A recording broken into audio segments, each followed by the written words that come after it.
open on a small square-field notebook, canvas-covered, its spine cracked from a coat pocket, its pages soft with the damp of the Norman coast. A finger, a young man's finger, ink still faint under the nail, moves along the line copied in a tidy officer's hand. Pull back slowly.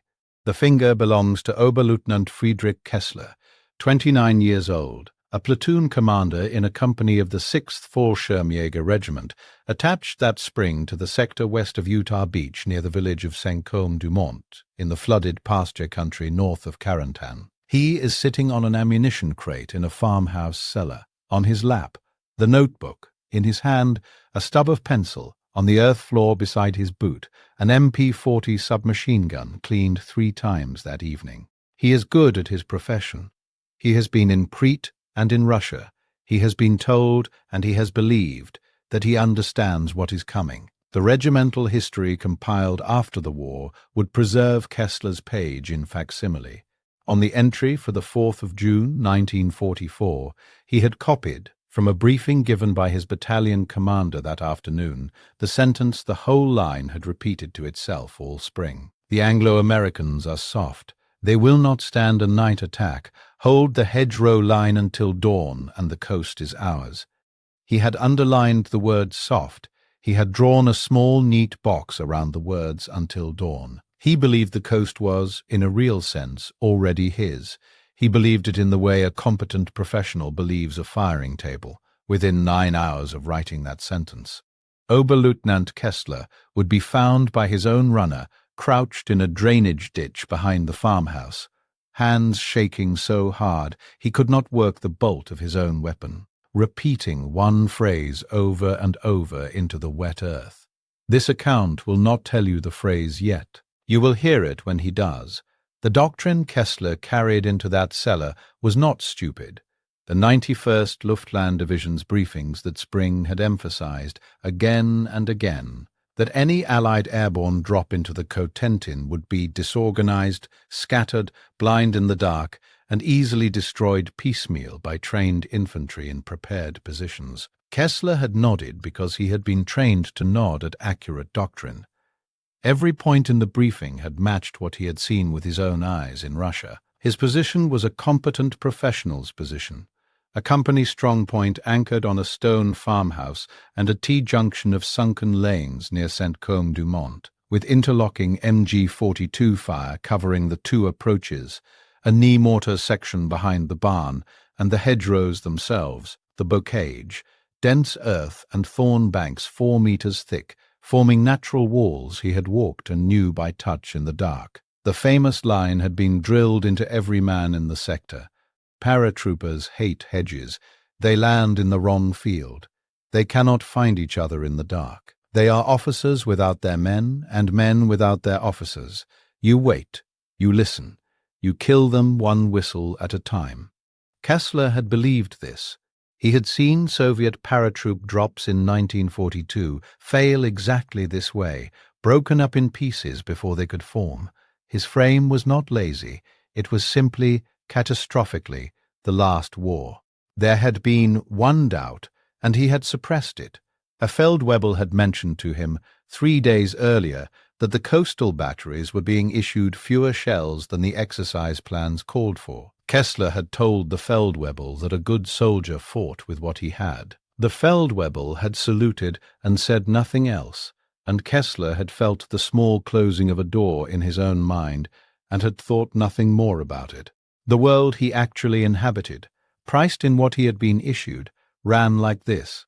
The company had drawn 60 rounds per rifle for the engagement, 1 belt per MG-42 gun, 250 rounds, 4 mortar rounds per tube. The battalion depot at Carentan was farther away than it should have been, because the roads had been strafed in daylight for 3 weeks by American fighters. P-47 Thunderbolts from airfields Kessler could not touch, flying from an island whose factories were themselves fed by an ocean he did not control.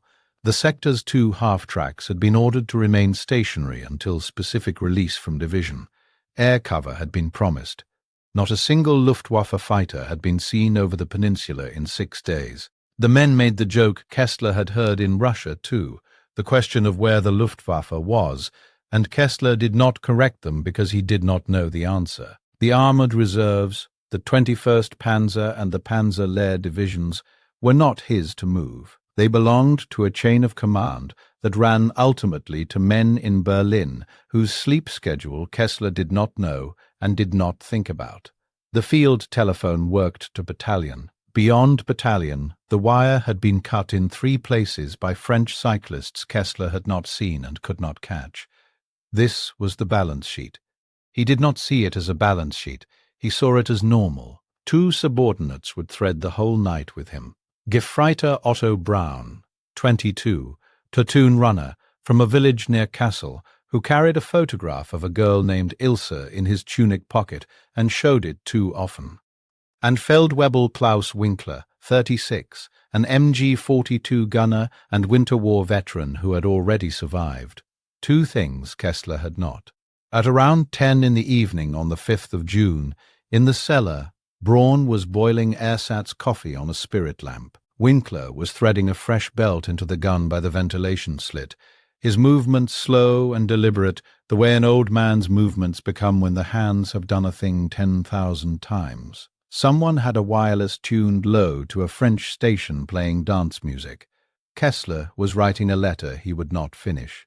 Outside, the sound of American medium bombers going over, high, distant, headed inland, which the men had grown so used to they barely noted it anymore. Someone made the Luftwaffe joke. Nobody laughed, but nobody stopped either. This was his last hour of the war he thought he was fighting. And yet, sitting on that crate, letter half written, Kessler found himself asking a question he did not want to ask. Why had the bombers not turned back? Why were they still going in that number, an hour after full dark, on a night when the moon was hidden and the wind was wrong? At 16 minutes past midnight on the 6th of June, the drone that Kessler had assumed was another high pass began, instead, to descend. It descended slowly, then quickly. It descended until the earth of the cellar floor moved under his boots. He climbed the cellar stairs 2 at a time. Outside, the sky was not a sky. The sky was engines. The sky was a solid low ceiling of engines running in formation. He looked up and saw, painted white against the underside of clouds, the twin-tailed silhouettes of C-47 Skytrains. Hundreds. A formation whose end he could not see because it went past the horizon of the farm. He did not think at first, paratroops. He thought, this is a bombing raid on a scale that cannot be a bombing raid. Then something caught on the wind that was not the sound of an engine. It was the sound of silk. He began to count by professional habit. 1, 2, 7. Then, seeing that the flare-lit sky above the burning barn on the next farm was cross-hatched with white canopies, that they were landing in his fields, on his lanes, on the roof of the barn itself, he did not stop counting on purpose. He simply lost the count. There was no number that would have helped him. His training said this was impossible. The doctrine had said scattered. Scattered was true. The American drop was in fact wildly scattered, but scattered at this density was not scattering, it was saturation. Where his mind had prepared for isolated sticks to be hunted, 1 whistle at a time, the sky was emptying itself in 100 fields at once. He had been taught to think of paratroops as a scalpel. What was falling on the cotentant was a broadcast sowing. He did the arithmetic he did not want to do. 1 C-47 carried a stick of roughly 18 paratroopers. He could see, in this single visible sector of sky, well over 100 aircraft. He believed there were more he could not see. He multiplied. He refused the answer. He multiplied again. This was the moment the American arsenal of democracy, a continent out of bomber range, arrived on his farm in the shape of one operation whose transport requirement alone exceeded the entire aircraft strength of the Luftwaffe in the West. Braun climbed up behind him onto the cellar step. He did not speak. Kessler felt the boy's hand close around his sleeve, then let go, then close again. When Kessler looked at Braun's face in the light of the burning barn, he saw that Braun was not looking at the sky, Braun was looking at the hedgerow at the edge of their own field, 20 meters away, where something was now moving that had not been there 30 seconds before. Something wearing a helmet with net over it. Something that had crossed a hedge Kessler and his men had considered a wall. Then the hedges began to speak English.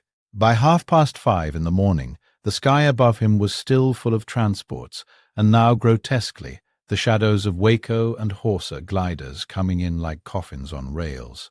The horizon to the east began to strobe. First, a single distant crump, felt in the teeth. Then more. Then a texture of continuous crumping that became within 20 minutes a single sustained pressure Kessler realized was not a sequence of shells but a bombardment held at full volume by a fleet. Kessler was inland, roughly 10 kilometers behind Utah Beach. He did not see the invasion fleet with his eyes. He felt it, from that hour onward, through the ground.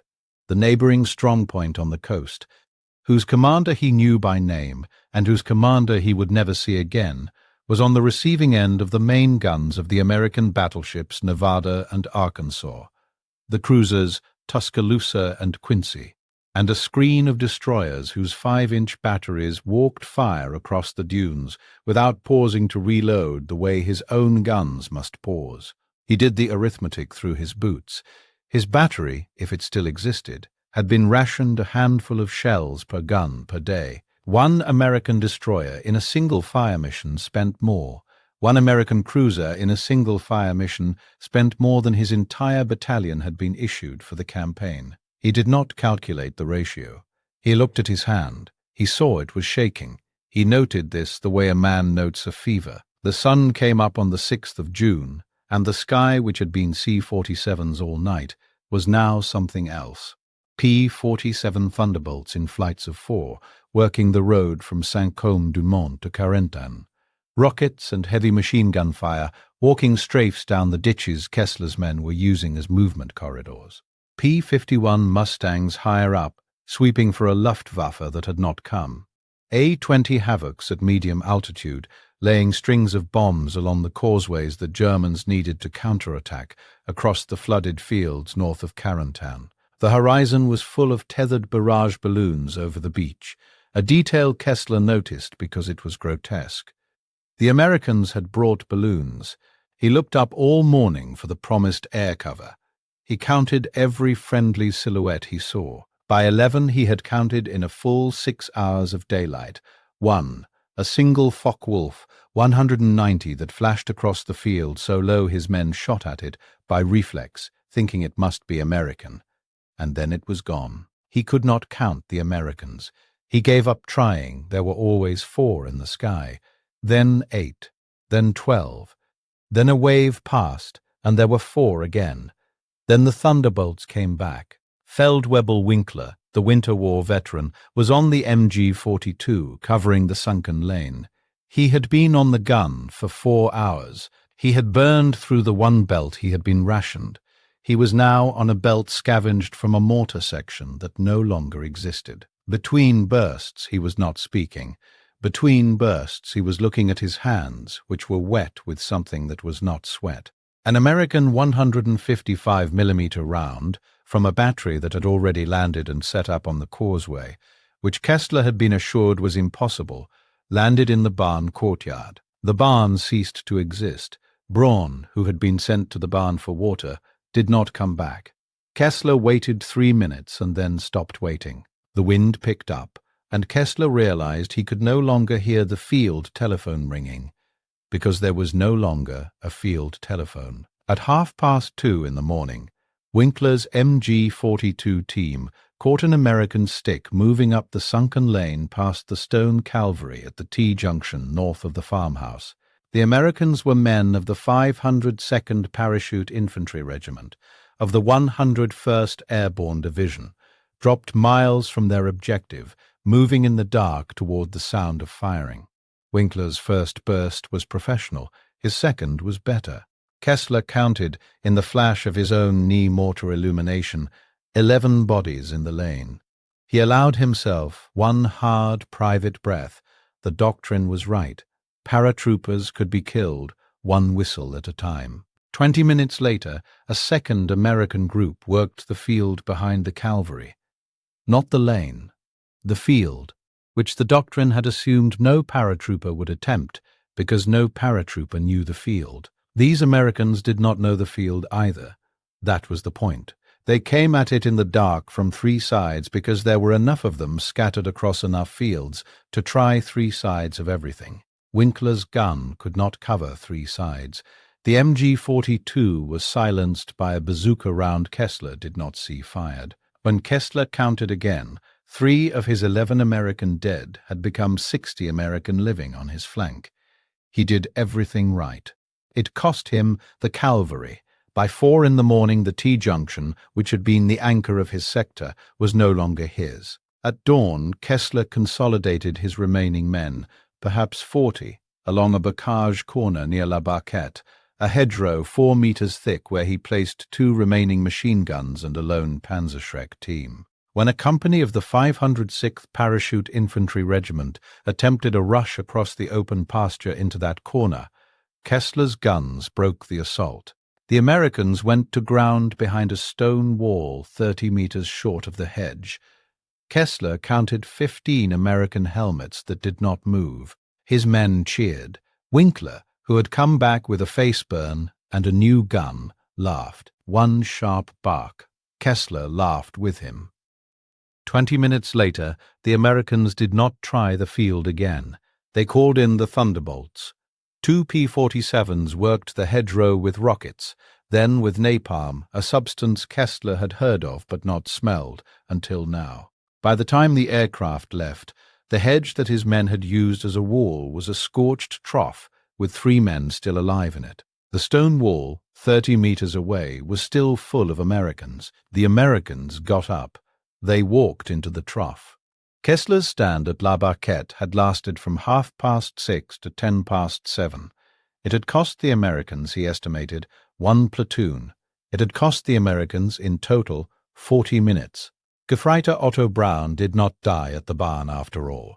He was found by Kessler an hour later, wounded in the thigh, dragging himself back through a beetroot field. The regimental history preserved the sentences Braun spoke that afternoon, and later wrote down, "We had prepared for men. What fell out of the sky at Saint-Côme-du-Mont were not men. They came through hedges we thought were walls. When you killed one, another 2 were already behind you." I told the Herr Oberleutnant they were monsters. He did not answer. He was still counting. At 11:30, Kessler was ordered to link with a section of the 6th Fallschirmjäger with a single Sturmgeschütz 3 assault gun that had come up the Carentan road. The plan was to sweep an American blocking force off the causeway. It worked, briefly and brilliantly. The Stug's 75mm gun killed, in 3 shots, an American light vehicle, a squad in a ditch, and a bazooka team setting up behind a farm gate. Kessler's Fallschirmjäger, running behind the assault gun's flanks, retook 300 meters of road. For 11 minutes the map, briefly, was German again. Kessler felt, foolishly, he would admit later, hope. The Stug brewed up on the 12th minute. It was not killed by a tank.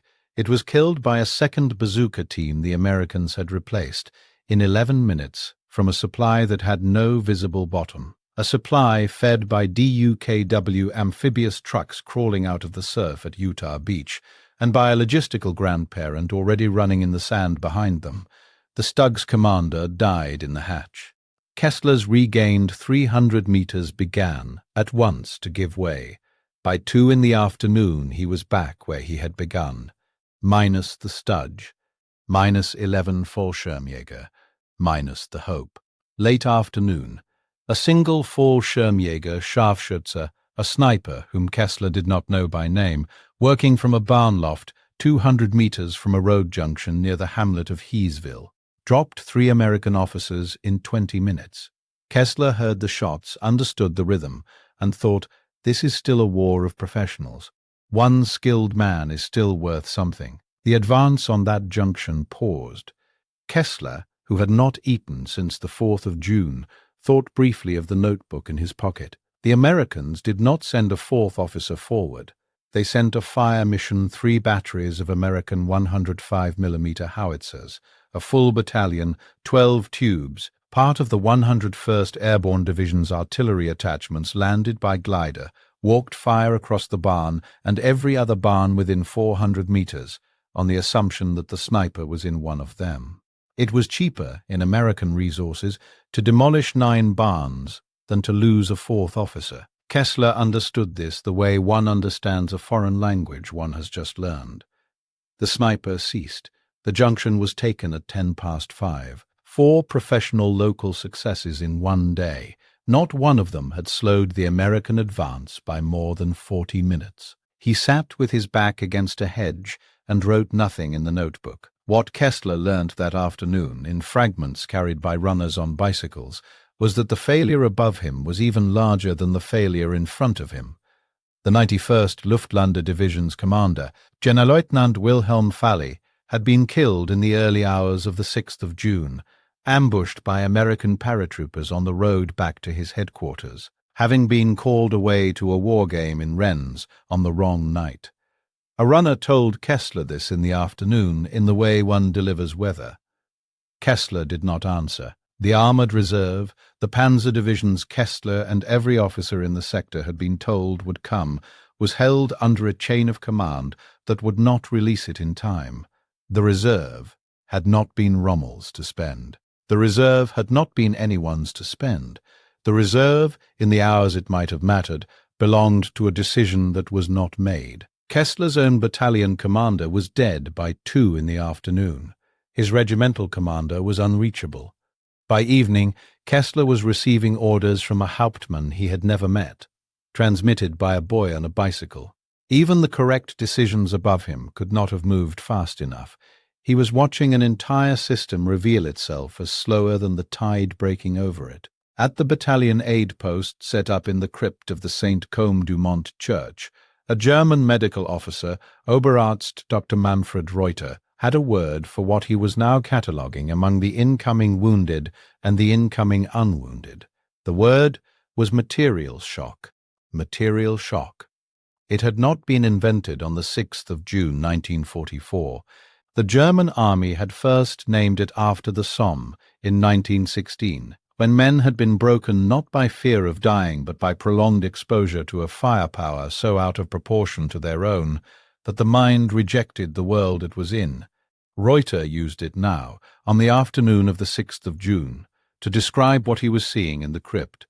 Officers unable to give orders, gunners staring at a wall, one Feldwebel, not Kessler's, who had ended his own life against a font of holy water rather than climb back up into the Sound. Reuter did not judge the man. Reuter, writing later in the regimental history from which we take this line, called what he was witnessing the psychology of a soldier who has understood, finally, the arithmetic of the enemy. At 6:30 in the evening on the 6th of June, Braun, the runner, wounded alive, was sent by a corporal to find the Herr Oberleutnant. Braun found Kessler in the drainage ditch behind the farmhouse cellar. Kessler was not wounded. His uniform was neat under the mud.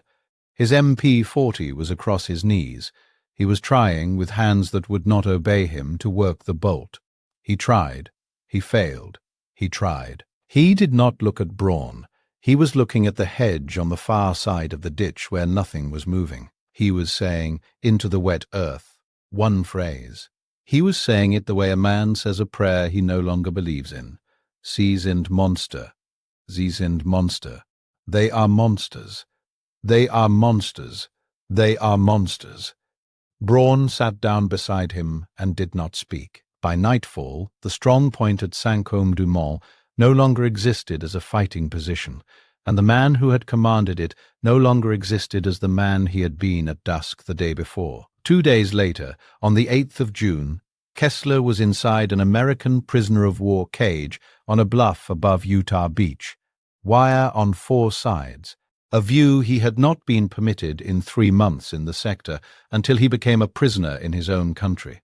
He watched the beach because there was nothing else to do. He counted what he could now count. He counted the LST's disgorging tanks with the patience of a man unloading groceries. He counted the DUKWs crawling in on their own wheels, waddling up the dune line as if driven by farmers. He counted the Liberty ships anchored offshore. Hulls, he learned later, were being launched in the United States faster than U-boats could sink them. Whole hulls from keel to launch in weeks, from a shipyard system on a coast his side's bombers could not reach. He learned, over the subsequent months, that the airborne drop that had ended his career had used more than 900 C-47 Skytrains in a single night. That the American aircraft industry, in a country a continent wide and out of bomber range, was producing transports at a scale that had made that lift a routine planning problem. He learned that the American artillery ammunition expenditure at Normandy in the first weeks alone exceeded the entire annual production of his own country's shell factories. He had been issued 60 rounds per rifle. They had been issued whatever they wanted. He had been told he was fighting an expeditionary force. He came to understand he had been fighting a continent. In the American camp at Fort Meade, Maryland, in 1946, he began a longer notebook. The regimental history preserved one sentence in translation. We had been trained to measure the enemy in courage. It turned out he had measured us in tonnage. A man's courage can fail him in the night.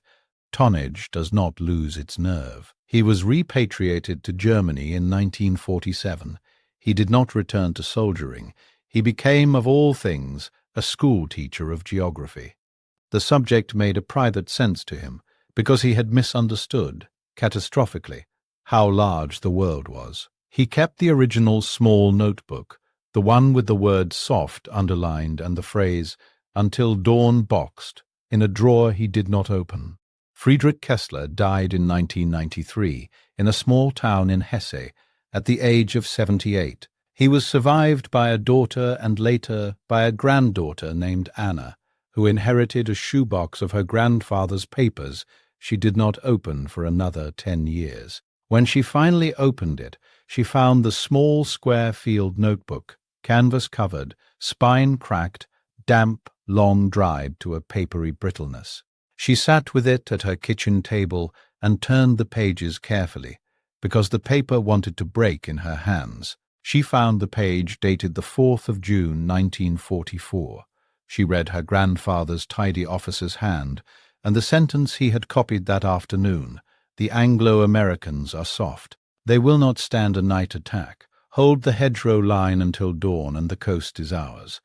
She read the word he had underlined, soft, and the box he had drawn around the words until dawn. She read, on the facing page, in a different hand, older, less tidy, written in the American camp at Fort Meade in 1946, the line her grandfather had added years after the fact. The facing page read as follows: "I wrote in my notebook that they were soft. I wrote it because my superiors wrote it, and because to imagine otherwise was to imagine a country I did not want to imagine.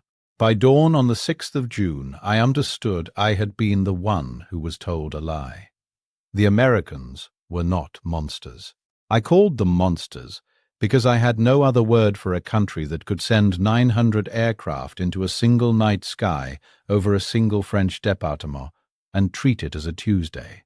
They were not soft. I had been soft in my thinking.